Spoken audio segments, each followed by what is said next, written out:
कृष्णा। आप सभी भक्तों का भगवद गीता ज्ञान में सत्र में बहुत बहुत स्वागत है। हम लोग भगवद गीता हरे कृष्ण गुरु जी, धन्यवाद प्रणाम। 8वें अध्याय से चर्चा कर रहे थे। 8वें अध्याय के प्रश्नावली से हम लोग चर्चा कर रहे थे। तो आगे चर्चा बढ़ाने से पहले एक बार मंगलाचरण प्रार्थना करेंगे। ओम ज्ञानतिमिरान्धस्य ज्ञानाञ्जनशलाकया चक्षुरुन्मीलितं तस्मै श्रीगुरुवे नमः। श्रीचैतन्यमनोभीष्टं स्थापितं येन भूतले स्वयं रूपः कदा मह्यं ददाति स्वपदान्तिकं।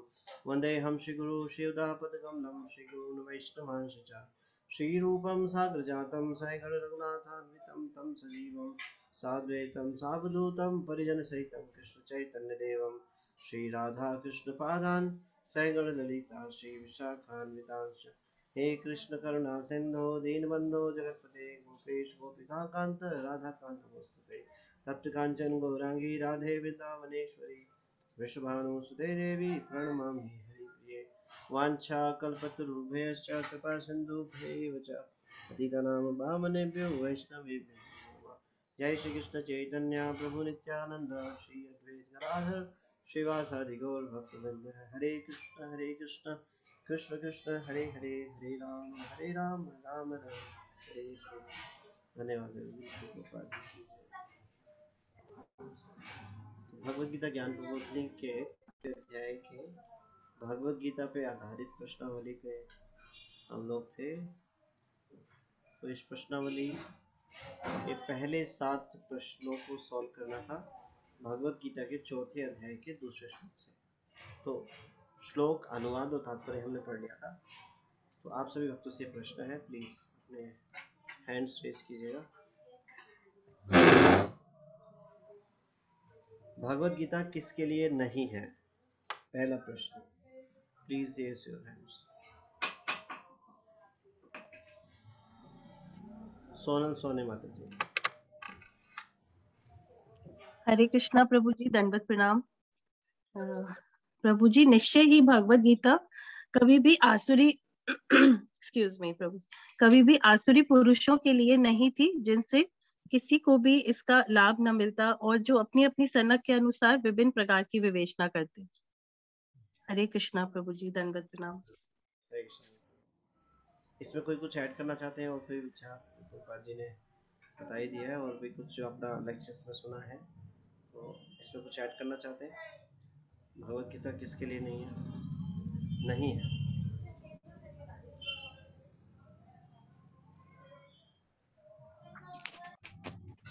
हरे कृष्णा धन्यवाद प्रभु जी। हरे कृष्णा प्रभु जी। यस प्रभु जी। प्रभु जी, एक पॉइंट ऐड करना था कि भगवद गीता उसके लिए नहीं है जो भगवान से ईर्ष्या करता है।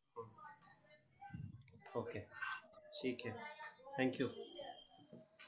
भगवद गीता उसके लिए नहीं है जो भगवान से ईर्ष्या करता है। ठीक है, थैंक यू। वैसे ये ज्ञान, भगवद गीता का ज्ञान है, ये भगवान ने सभी जीवात्माओं के लिए दिया है जिन्होंने मनुष्य देह को धारण किया है। तो सभी के लिए ये है। भगवान ने मनुष्य शरीर दिया है, इसका मतलब है भगवान ने ये शरीर दिया है भगवान की भक्ति करने के लिए। तो भगवान की भक्ति में लगना है तो भगवद गीता बहुत ही उपयोगी है और सबको पढ़नी चाहिए।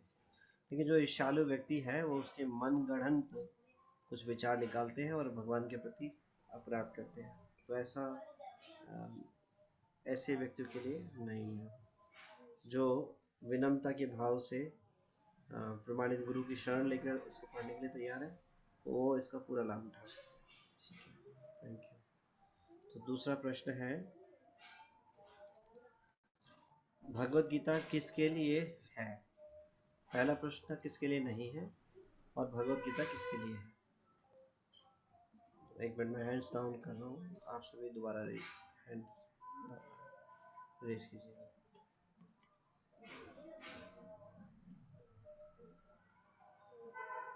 कलावती माता जी।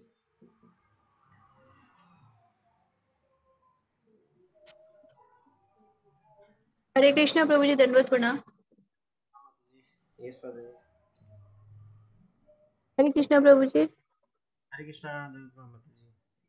प्रभु जी भगवत गीता राजर्षियों के लिए है।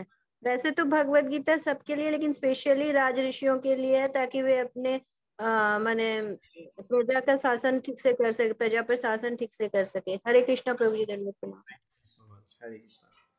तो मुख्य रूप से सभी लीडर्स के लिए है, जो भी लीडर्स की भूमिका में है उसको भगवत गीता पढ़नी ही चाहिए। एक लीडर व्यक्ति योग्य लीडर तभी हो सकता है जब वो भगवत गीता का ज्ञान उसको हो और वो आचरण में रखता हो, तभी वो सुचारू रूप से प्रजा का पालन कर सकता है ठीक से, और उनको अध्यात्म में भगवान की भक्ति में लगा सकता है। जो खुद ही भगवान की भक्ति से विमुख है, ऐसा व्यक्ति शासन नहीं कर सकता और ना ही प्रजा को कंट्रोल कर सकता है।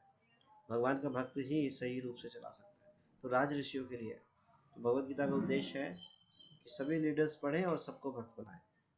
मतलब मतलब भगवान को केंद्र बनाकर सब जीवन जिए। तो ये जिम्मेदारी है एक लीडर की, जो भी उसके ऊपर आश्रित है।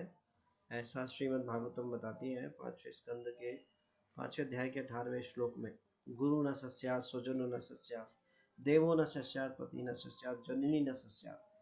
तो ऐसे व्यक्ति को न तो गुरु बनने का अधिकार है, न स्वजन संबंधी बनने का अधिकार है, न पिता बनने का अधिकार है, न देवी देवता बनने का अधिकार है, अगर वो अपने आश्रितों को जन्म मृत्यु के चक्र से ना निकाल सके।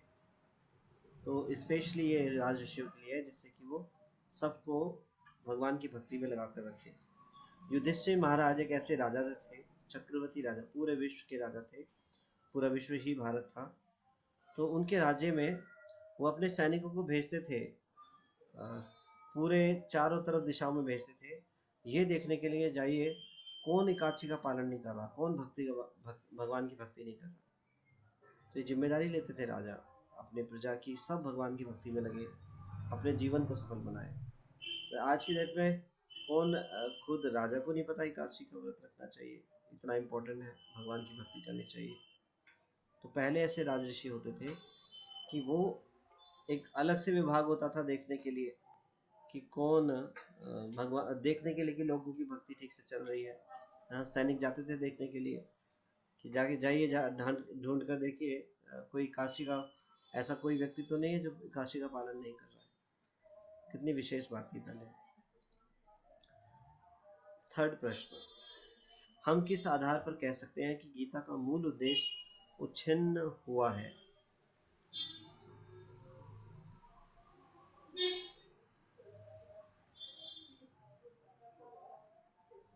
इंदु अग्रवाल माता जी। हरे कृष्णा प्रभु जी, दंडवत प्रणाम। हरे कृष्णा माता जी। प्रभु जी, इस आधार पर कह सकते हैं हम 5000 वर्ष पूर्व भगवान ने स्वयं देखा कि गुरु परंपरा टूट चुकी है, अतः उन्होंने घोषित किया कि गीता का उद्देश्य नष्ट हो चुका है। इसी प्रकार इस समय गीता के इतने संस्करण उपलब्ध हैं, विशेषतः अंग्रेजी में, कि उनमें से प्राय सभी प्रमाणिक गुरु परंपरा के अनुसार नहीं है। विभिन्न संसारी विद्वानों ने गीता की असंख्य टीका की हैं, किंतु वे प्राय सभी श्री कृष्ण को स्वीकार नहीं करते, यद्यपि वे कृष्ण के नाम पर अच्छा व्यापार चलाते हैं। हरे कृष्णा प्रभु जी, दंडवत प्रणाम। तो भगवत गीता का मूल उद्देश्य है भगवान को जानना। भगवत गीता के 15वें अध्याय के 15वें श्लोक में बोलते हैं भगवान, वेदों का जो सार है वो है कृष्ण को जानना। भगवान बोलते हैं सर्वस्य चाहम हृदि सन्निविष्टो मत स्मृति ज्ञानम च वेदेश सर्वेर अहमे वेद्य। वेदों का लक्ष्य है भगवान को जानना। तो अगर भगवत गीता पढ़ी या उस पर कोई किसी ने टीका लिखी, कोई ऐसी टीका लिखी, उसका मूल उद्देश्य छिन्न-भिन्न हो जाता है। अगर भगवान की भगवत्ता को स्वीकार नहीं करते, कृष्ण को परम भगवान स्वीकार नहीं करते, तो इस प्रकार से मूल उद्देश्य छिन्न-भिन्न हो गया है। Thank you. फोर्थ प्रश्न, असाधु प्रवृत्ति के भाष्यकार भगवत गीता पर टीकाएं क्यों करते हैं? What is the goal? ऐसे लोगों का, अभक्तों का क्या उद्देश्य है? मैं हैंड्स डाउन कर रहा हूँ, दोबारा रेस कीजिए। क्या उद्देश्य है ऐसे लोगों का? भगवत गीता के ऊपर टीका लिखते हैं, कोई योग्यता नहीं है उनकी, भगवान के भक्त नहीं है। भगवत गीता पर टीका लिखने सबसे पहली योग्यता है भगवान के भक्त होने चाहिए, प्रमाणित गुरु होने चाहिए, फिर भी लिखते हैं। कृष्णा माता जी, हरे कृष्णा प्रभु जी, दंडवत प्रणाम। कृष्ण विभिन्न संसारी विद्वानों ने गीता की असंख्य टीकाएं की हैं, किंतु वे प्रायः सभी श्री कृष्ण को स्वीकार नहीं करते। यद्यपि वे कृष्ण के नाम पर अच्छा व्यापार चलाते हैं। यह आसुरी प्रवृत्ति है, क्योंकि असुरगण ईश्वर में विश्वास नहीं करते, वे केवल परमेश्वर के गुणों का लाभ उठाते हैं। हरे कृष्णा प्रभु जी। Very good, thank you. ऐसे लोग केवल अपना बेनिफिट, केवल अपना फायदा सोचते हैं, किसी न किसी प्रकार से भगवान से भी मिलेंगे या किसी प्रकार से, मतलब उनसे लाभ होना चाहिए खुद का, किसी भी प्रकार से हो। भगवत गीता से ही लाभ होता है, ठीक है, एक बुक लिखेंगे, बहुत सारी कॉपी बिकेंगी और फायदा हो जाएगा।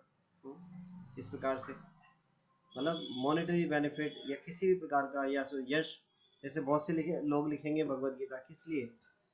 लोग पंडित बोलेंगे बहुत विद्वान है ये व्यक्ति तो, अरे वाह क्या लिखा है, मानसिक मनोकल्पनी बातें लिखते हैं, कल्पना वाली बातें लिखते हैं, और संस्कृत के पट्टिका अलग अलग से लिखते हैं, बड़े विद्वान व्यक्ति हैं। इस प्रकार से प्रशंसा प्राप्त करने के लिए। तो आप सभी में से कोई ऐसा और विचार आ रहा है कि इस प्रकार से लोग और कोई क्यों लिखते हैं? कुछ ऐसा कोई पॉइंट ऐसा आ रहा हो तो उसको ऐड कर सकते हैं, बता सकते हैं। इसके अतिरिक्त अल्टीमेटली तो यही है बेनिफिट, किसी प्रकार से, चाहे प्रसिद्धि चाहते हो, धन चाहते हो, और कोई इसके अलावा?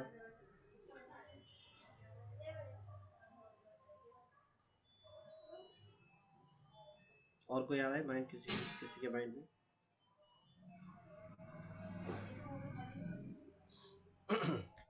हरे कृष्ण बदन प्रणाम। हरे कृष्ण जी।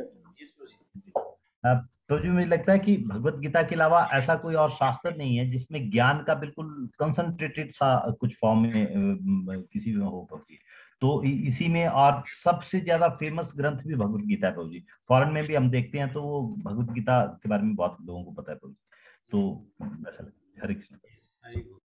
तो भगवत गीता बहुत फेमस है, तो अपना नाम यश कमाना चाहते हैं भगवत गीता के द्वारा, भगवान को नहीं स्वीकार करते, लेकिन यश कमाने के लिए, प्रसिद्धि प्राप्त करने के लिए। ठीक है, थैंक यू। और एक और उद्देश्य है गॉडलेस सोसाइटी बनाने के लिए, जिससे मन चाहा किस प्रकार से इंद्रिय तृप्ति को प्रोत्साहित किया जाए। तो ऐसे बहुत से भाष्यकार हैं जो भगवान को बिल्कुल सोसाइटी से हटा देना चाहते हैं, जैसे कंस प्रवृत्ति के भगवान के पीछे हर प्रकार से लगे हुए हैं। भगवत गीता को इसलिए उसका जो मूल भाव है उसका छुपा देते हैं, और मन गढ़ंत कल्पनाएं जो है, टीकाएं प्रस्तुत करते हैं। तो ये भी उद्देश्य है गॉडलेस सोसाइटी बनाने के लिए। ठीक है, थैंक यू। नेक्स्ट प्रश्न है, असुरों की क्या प्रवृत्ति होती है? आसुरी पुरुष कौन होते हैं? एक मिनट, अभी हैंड रेस कीजिएगा। मुस्कान माता जी। हरे कृष्ण प्रभु जी, दंडवत प्रणाम। प्रभु जी, श्री कृष्ण को स्वीकार नहीं करना और कृष्ण के नाम पर अच्छा व्यापार या अपना लाभ उठाना, यह असुरों की प्रवृत्ति होती है। असुरी पुरुष वह होते हैं जो ईश्वर में विश्वास नहीं करते और केवल परमेश्वर के गुणों का लाभ उठाते हैं। हरे कृष्णा प्रभु जी, दंडवत प्रणाम। Thank you so much. और कोई कुछ ऐड करना चाहते हैं इसमें?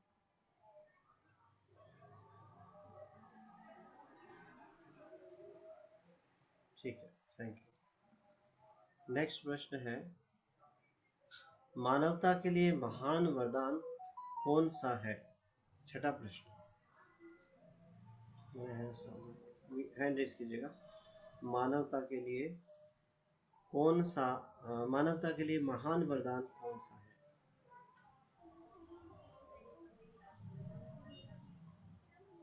कोमल सिंह की बात कीजिएगा।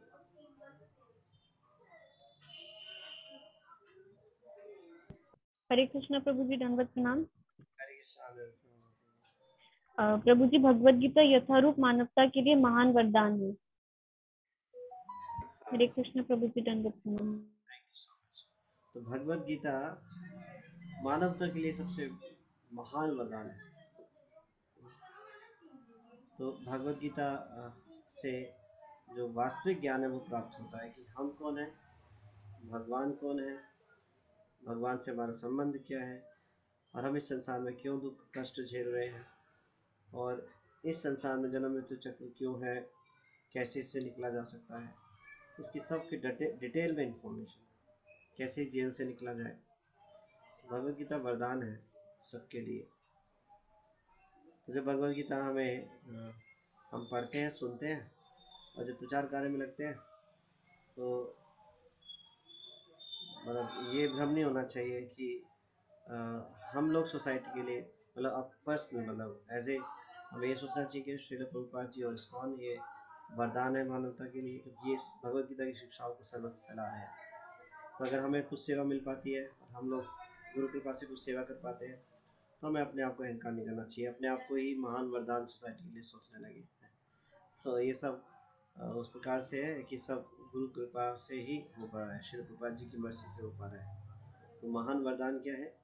वैष्णव जन, श्री प्रभुपाद जी, इस्कॉन और वैष्णव जन भी महान वरदान है पूरी सोसाइटी के लिए।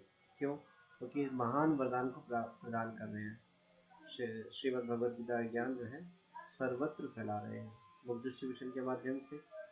टेम्पल में ये स्पिरिचुअल हॉस्पिटल है जो शैक्षणिक संस्थान है, इनके द्वारा ये ज्ञान जो है दूर दूर तक हर एक जीवात्मा तक पहुँचाने का प्रयास किया जा रहा है। तो ये पूरी मानवता के लिए बहुत बड़ा वरदान है और सबके हृदयों में परिवर्तन आ रहा है, सबके जीवन में परिवर्तन आ रहा है और सभी सुखी हो पा रहे हैं और जीवन का सबको गोल पता चल रहा है, जीवन का लक्ष्य क्या है और उस लक्ष्य के लिए आगे बढ़ रहे हैं। Thank you so much. 7वां प्रश्न है,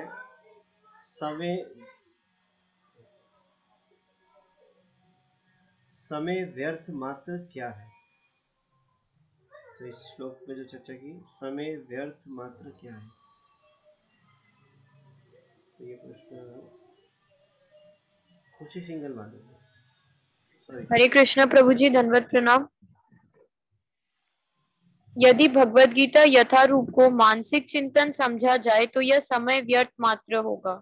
हरे कृष्णा प्रभु जी, धन्यवाद प्रणाम। Thank you so much. ठीक है, तो ये चौथे अध्याय के दूसरे श्लोक से प्रश्न यहीं पर समाप्त होते हैं।